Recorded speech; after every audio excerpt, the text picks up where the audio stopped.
Debt and marriage are typically not a good combination.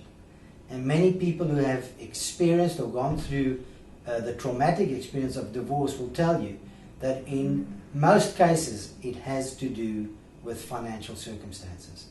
And that's a very unfortunate thing. The reality is you can protect yourself against that. And there are different ways to do it. I think the approach to your marriage is very critical.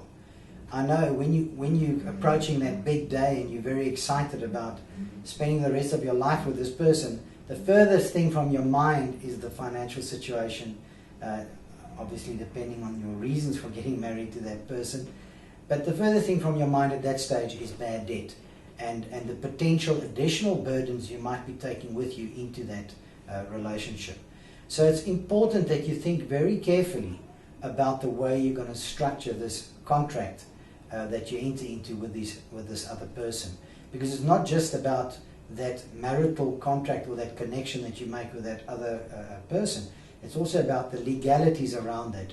And I would strongly advise any person that is going or planning to get married to actually seek the advice of a qualified legal professional to give them all those options, to present you with all those options that you should be considering to protect yourself from a potential debt trap when you get married. One of the ways to protect yourself when you get married, firstly to protect your own assets as well as for your partner to protect theirs. There could be a variety of reasons for you to do this, as unromantic as it sounds.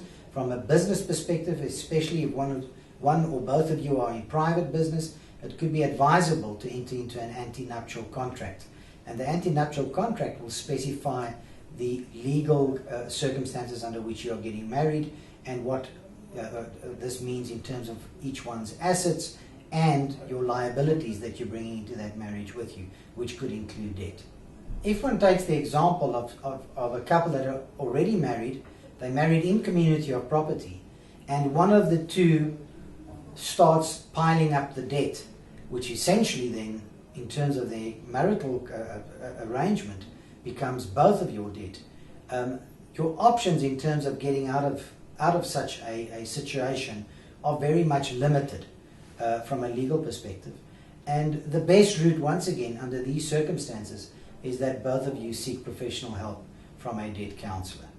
If you exercise the option of getting out of the marriage in order to try and protect yourself against this, well, once again, your protection is just going to be limited from that point onwards that the divorce is final.